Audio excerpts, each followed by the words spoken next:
Cerita cekak ira-iraan wengi ing stasiun Jember.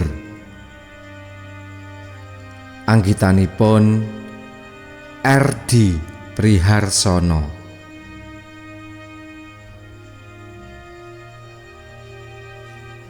Udan mangsa rendeng ing kutha Jember wengi kuwi isih ngrecih.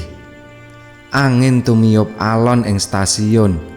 Anjalari hawa dadi adem jekut. Kanthi nganggo jaket anget, Ningrum ngadeg ing sangarepe lawang metune penumpang. Jam 8:30 bengi, dumadakan keprungu wara-wara saka panyura swara stasiun. Kereta api Ranggajati dengan tujuan akhir stasiun Jember segera masuk jalur 2. Teleser-teleser sepur nuli mandeg. Para penumpang medhun saka gerbong. Ningrum nyawang siji mbaka siji penumpang sing nembe medhun kuwi. Ningrum isih ngadeg ing sangarepe lawang. Panyawange kebak pengarep-arep bakal ketemu sawijining pawongan. Nanging wis ora ana penumpang maneh. Kahanan sepi tintrim.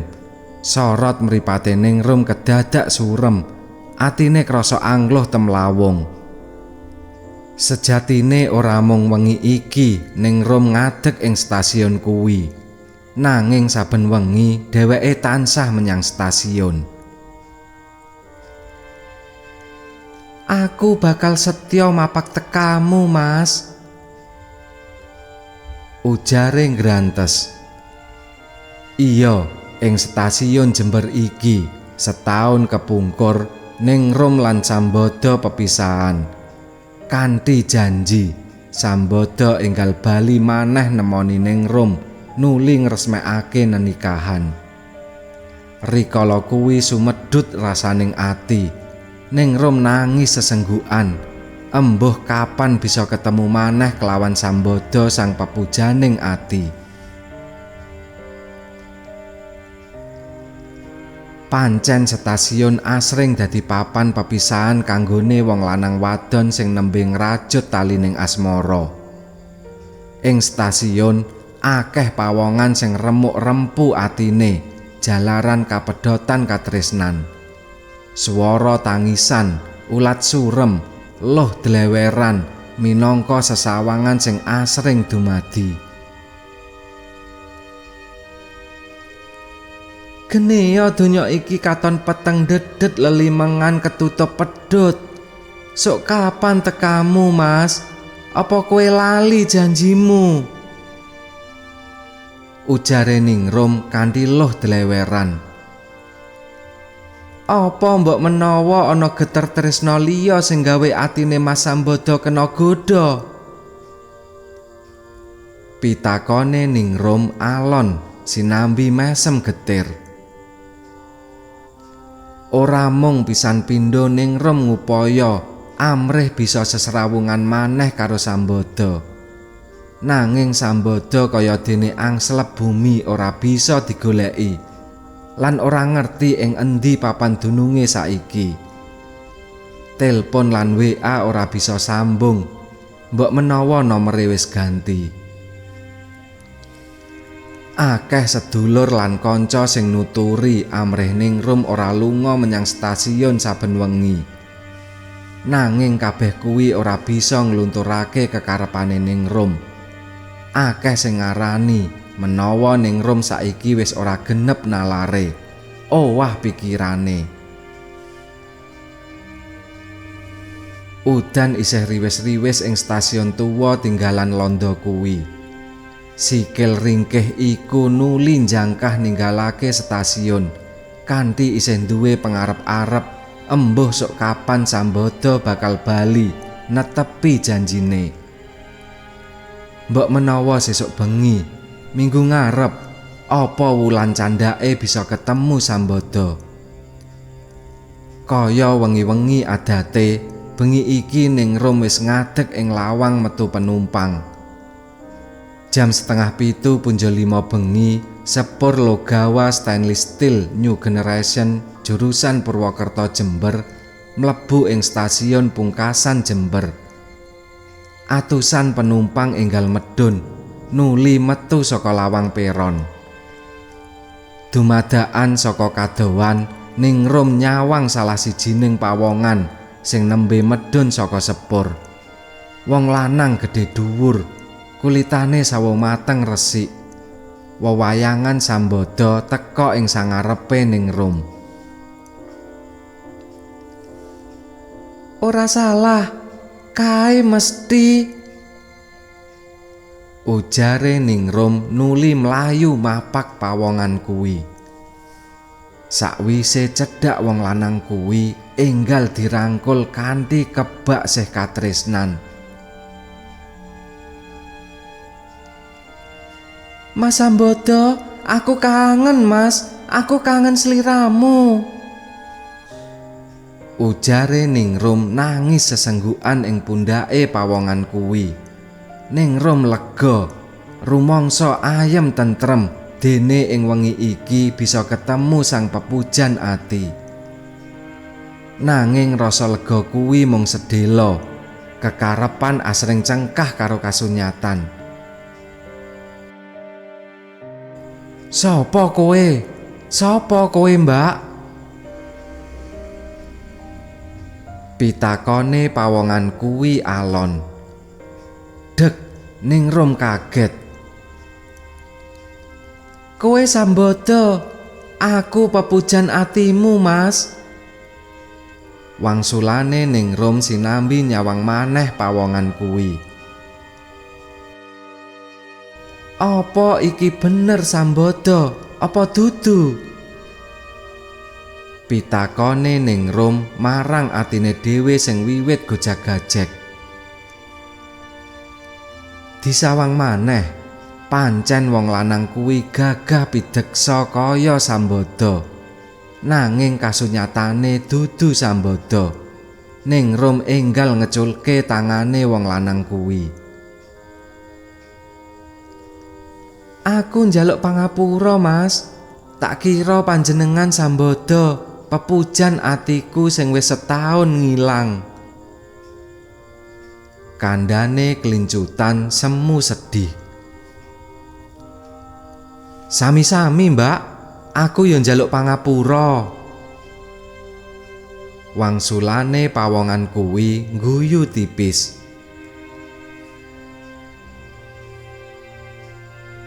"Jalaran wis ketemu, awake dhewe kenalan yo, Mbak. Kenalke, jenengku Parmanto." Priya iku ngelungke epek-epek. Ningrum nuli nyekel tangane Parmanto. "Yen panjenengan gelem, ayo awake dhewe menyang kafe ngarep stasiun, golek wedang anget lan cemilan," pangajake Parmanto. Kanthi pikiran sing isih bingung, Ningrum mantuk nuli ngetut mburi lakune Parmanto. Udan riwis-riwis bengi kuwi durung mendha. Kalorone mlaku reruntungan mecaki dalan teles ing ngarep stasiun Jember, nuli mlebu ing kafe. "Aku saka Solo, Mbak. Perluku mrene arep golek kopi Jember sing jarene rasa lan aromane khas," ujare Parmanto mbuka rembukan. Pranyata Parmanto kuwi juragan warung kopi ing Solo sing uripe wis temata. Lelorone nuli cerita ngalor ngidul bab panguripan. Sejatine Ningrum uga nggumun. Geniya sanadyan nembe kenalan nanging wis akrab kaya dene kanca lawas. Parmanto asring nyawang Ningrum kanthi ulat sing ora sabaene. "Geniya panjenengan nyawang aku terus, Mas," pitakone Ningrum mesem. "Mbak Ningrum, sepisanan nyawang sliramu mau ing stasiun, aku rumangsa bungah tan ora kinira." Parmanto mesem. Parmanto cerita menawa dheweke nate duwe tunangan lan duwe rancangan bakal nenikahan. Nanging nenikahan kuwi ora dumadi jalaran calone tilar donya. Atiku remuk rempu, ajur mumur nalika kuwi. Atiku wis ketutup kanggo wanita liya. Sakteruse aku nyemangati atiku dhewe kanthi mbuka usaha kafe kopi ing Solo kono. Ujare Parmanto sinambi nyeruput kopi jember. Aku bungah nalika ketemu sliramu, Mbak. Mripatmu, esemmu, rambutmu, lan subasita basamu jebles karo pacanganku sing wis ora ana. Bacute Parmanto sinambi terus nyawang Ningrum. Pancen parase Ningrum kuwi ayu ndemenake. Ningrum mung bisa meneng. Mula Mbak Ningrum, aku pengen nglamar sliramu dadi bojoku. Gelem ya? Parmanto nyawang Ningrum kanthi ulat kebak pengarep-arep. Ningrum kaget, dheweke meneng ora bisa wangsulan, nuli ndingkluk. Sejatine senadyan nembe ketemu, nanging wis ana rasa seneng ing sajroning atine Ningrum marang Parmanto. Ya jalaran dalan uripe meh padha. Padha-padha kapedotan sih katresnan. Subasita basa lan solah bawane Parmanto uga ora beda karo Sambada. Wis ngono padha gantenge lan alus tembunge. Nanging Ningrum uga isih duwe rasa tresna marang Sambada lan isih duwe pangarep-arep bisa ketemu Sambada. Perang campuh sajroning atine Ningrum. Gelem nampa tresnane Parmanto apa nunggu Sambada? Piye yen jebule Sambada wis mati? Pikirane Ningrum bingung. Wengi sansaya mrambat lan perkara ati kuwi durung ana putusan. Aku njaluk wektu seminggu ya Mas, anggone arep wangsulan. Ningrum kumecap alon. Parmanto mantuk, nyaguhi dene seminggu maneh bakal teka ing kutha iki. Atine Ningrum isih mosak-masik. Dheweke seminggu iki bakal tetep ngadeg ing lawang metu penumpang stasiun Jember. Kasunyatane, rasa tresnane marang Sambada ora mati jalaran wektu, ora luntur nadyan kesiram banyu udan. Mula wengi candhake Ningrum lunga menyang stasiun lan ngadeg ing lawang metu penumpang kaya sing wis-uwis. Jam 09:04 bengi sepur tawang alun mlebu stasiun Jember.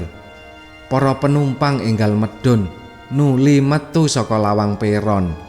Ningrum nyawang siji mbaka siji penumpang sing nembe medhun. Dek, Ningrum kaget, iline getih kedadak mandeg. Ora ngimpi, saka kadowan dheweke nyawang Sambada sang pepujaning nala. Wong lanang gagah pideksa kuwi mlaku ngarah Ningrum.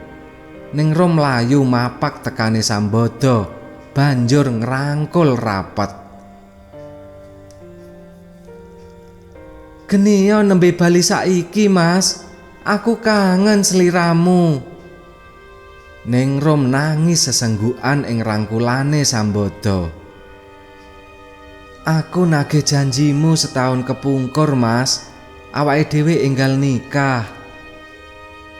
Ujare Ningrum nyekel tangane Sambada. Iya Rum, aku bakal netepi janji. Aku bakal nikahi sliramu, Rum. Sambada nyawang ning Rum kanthi isih katresnan. Nanging bacute Sambada. Nanging apa, Mas? Apa wong tuamu ora sarujuk jejodohan karo aku? Pitakone ning Rum.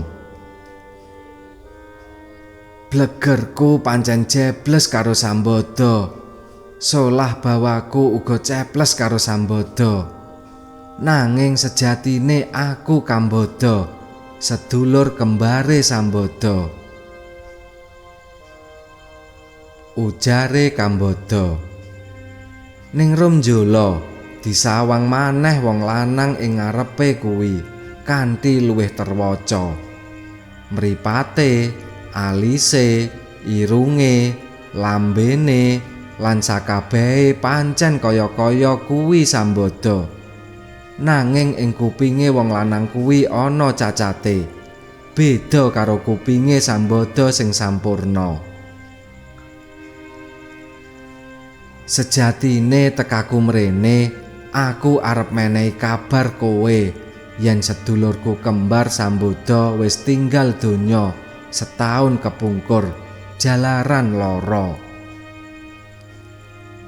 Ujare Alon sinambi nyekel tangane ning Rum. Rasane ning Rum kaya disamber bledek krungu kabar kuwi. Mas Sambada, geneo kowe ninggal aku, Mas. Ning Rum nangis ngguguk, eluh dleweran ing pipi. Kambada mratelakake sadurunge Sambada ora ana, tau meling supaya Kambada nikahi ning Rum. Mula tekaku mrene kuwi netepi welinge sedulurku Sambada arep nikahi sliramu, Rum. Mengko sliramu dadi garwaku. Ujare Kambada nandes. Atiku pancen ora sempurna kaya dene Sambada. Nanging aku bakal ngesokake sih katresnanku marang sliramu, Rum. Sliramu gelem to nikah karo aku? Atine ning Rum tida-tida, bingung anggone arep wangsulan. Iya apa ora? Swasana sepi. Udan wengi kuwi ing kutha Jember sansaya deres. Iya Mas Kambada, aku saguh nikah karo kowe. Ujare ning Rum Alon kanthi ati campur aduk.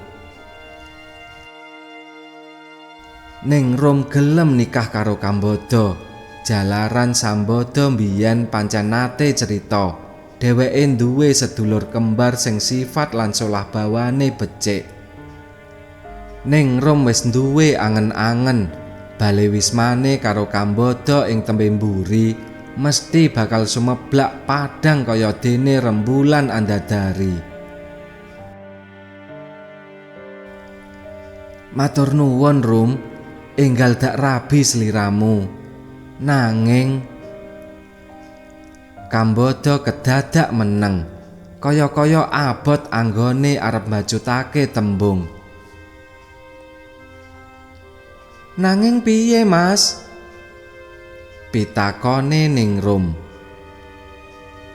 Nanging aku kuwi sejatine wis duwe anak bojo. Sliramu arep dak nikahi minangka bojo simpenanku. Bacute Kambada alon. Krungu ukara kuwi atine ning Rum krasa perih. Praupane owah dadi surem. Panyawange lamur. Tresna sucine pranyata mung arep diregani kanthi dirabi dadi bojo simpenan. Udan sansaya deres ing stasiun Jember. Gluduk gumleger ing dhuwur kana. Rum, geneo sliramu, Rum. Kambada gupuh nyawang Ningrum sing ujug-ujug tiba klumah ora obah.